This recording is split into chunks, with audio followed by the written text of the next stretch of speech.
I'm going to ask you a very personal question. It wasn't planned. Give it a go. If you, Brian, had a magic wand and you're going to fix all our problems in the Australian economy, what are you going to fix and how are you doing it? Oh, that's a really good question. Personal view, and certainly not an ART view. I would do something more on carbon pricing. Okay. I See, would do the carbon, like this is and in energy. most international economists and anyone, and I'm cancelled anyway years ago, but like most well-informed, educated people are saying carbon pricing, it's the ticket in town that you need. But the politics got on board in Australia and whacked the It tax did. word next to it. Yeah, that's right.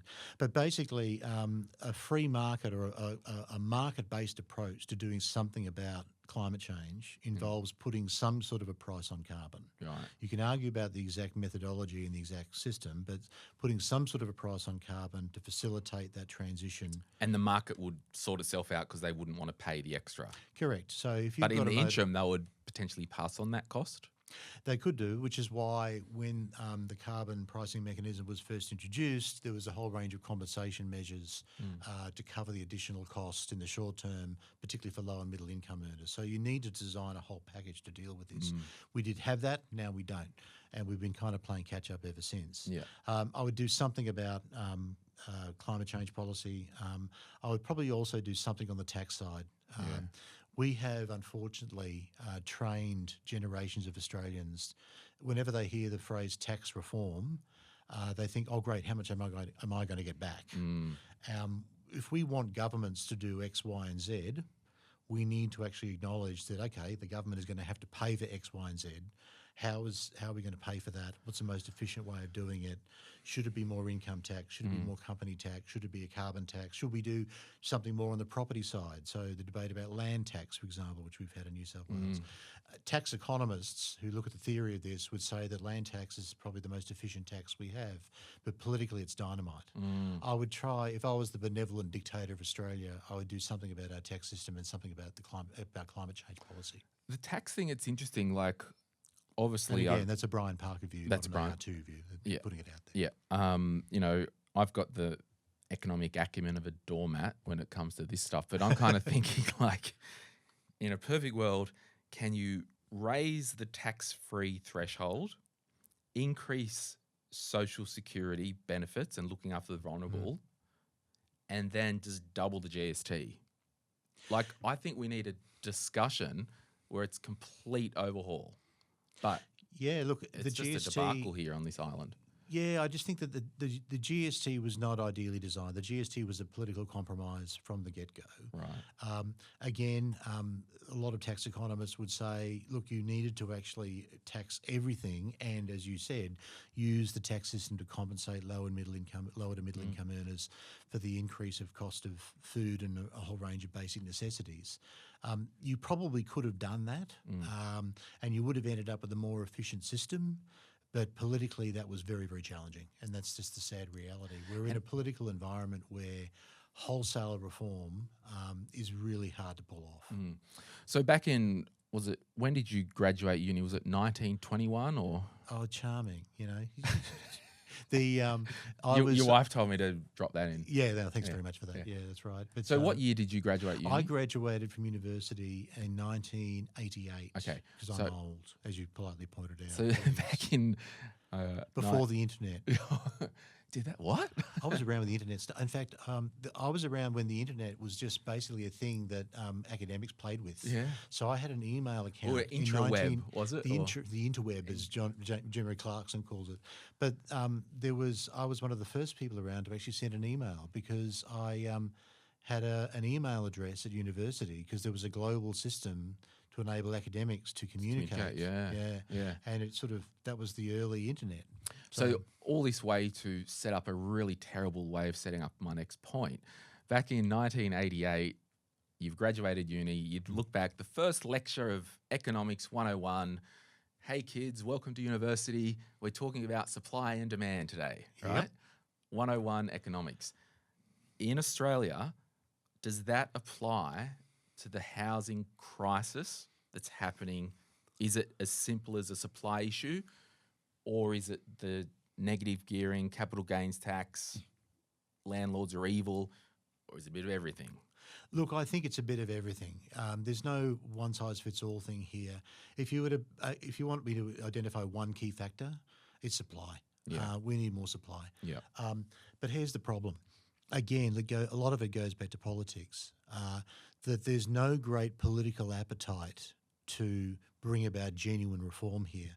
Think about if you're a political theorist, and I've talked to a bunch of people who do serious political analysis and geopolitical analysis, and a lot of the stuff they talk about is this what's known as median voter theory. Yeah. So if you're a politician and you want to survive in politics, you need to be aware of what the median or typical voter wants, what motivates them, what situation are they in. And if you want to go out and take a position that's different to the median voter, you need to be very conscious about how far away from their views. Ask Bill Shorten how that went. Correct, exactly. Yeah. And so right now, the median voter is probably late 40s, early 50s, either owns a house outright or is paying off a mortgage. They may have an investment property. And those people do not have any desire to see house prices fall substantially. And the risk is that if you actually want to do something about the housing crisis, if you call it a housing crisis, you need to increase the supply of housing in areas where people want to live, which means more medium density, more supply, and actually potentially in some parts of the market, lower house prices. That is going to upset the median voter. Even if you look at our political classes, you look at the register of financial interests from our federal politicians on all sides of politics, they are landlords, right? And there's an old adage that turkeys don't vote for Christmas, right? I'm sorry, landlords don't vote for lower house prices. So getting the political class to actually identify that you need to do something about supply and stabilise house prices and maybe run the risk that house prices come off a bit, that's a hard act. That's a really hard position to sell. Realistically, until the median voter becomes a renter or someone looking to buy into the market. Realistically, there's probably not going to be any significant change for 20 years or so until the Gen Alphas or the younger Gen Zs or Zs really get into that bell curve, because that's the thing, and I think there is some movement. I look at some of the things happening, say, in New South Wales to try and do something about housing supply. So I think that we are doing something. There's been small steps at the federal level, so I think there's activity, but it's slow. It's not something you can turn around in one electoral cycle, and it's going to take considerable time. Because it's similar, and again, this is a Glen James comment and view, nothing, my words, no one else's. So you look at the current political climate, and this is just a comment, whether if you're listening, you're on either side of it, okay, whatever. There's this big activist movement. We've just had the Australia Day thing about change the date, right? If there is one prime minister in power over the last 20, 30 years who's the biggest activist for all these key social issues that are quite loud out there on the street, it's Albo. To change the date, they know that it's a non-starter politically, so they just ignore that thing. So it's like, I see that the same as the house price and the housing stuff. Until we get this next generation of younger Australians and like, oh, why is it this way? That's crap, change it. Like, I don't know. It's That's just the thing. And that goes to my point about the median voter. When they end up being the median voter, maybe things will change. But also there's another angle, which is perhaps more depressing. And I'm an auction sticky beak, right? Because, my wife and I, every now and again, if we see a local auction that looks interesting, we'll go and have a sticky beak at the house. Call an open house for a reason. You're allowed to have distance from Vaucluse? No. Inner west of Sydney and Annandale. So there you go. But in Elbows electorate. Yeah. But when we go to these auctions and we see relatively young families bidding large amounts of money for a house with young kids, and my wife says to me, "How the hell can those people afford this house? They're about to spend a seven-figure sum on this house." And I always say, "Darling, do you see that older couple standing 3 yards behind them? Guess who's funding the deposit?" or the lion share, or maybe the lion's share of the purchase. That intergenerational wealth transfer that people talk about, that's been going on for years, and it's got another maybe, 10, 20 years to run, if not more. That is an ongoing thing. Now, the sad reality about that is that when you look at the data, first home buyer activity is actually at a reasonable level. It's not as if no first home buyers can afford a home. They can.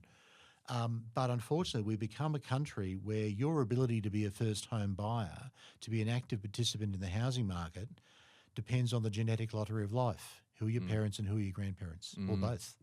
And unfortunately, if you had the wrong grandparents or wrong parents, you're going to be renting for a hell of a lot longer and potentially always renting.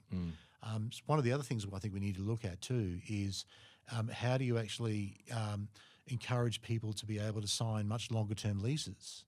How do you raise a young family if you're signing a 6 or 12 month lease and potentially you have to uproot them every 6 or 12 months or move schools or whatever at the whim of a landlord? So there needs to be a whole bunch of And that's annoying because that's conversations. state-based. It is state-based, but I think there are things you can do, but there's a hell of a lot there's a long list of things that need to be done about this.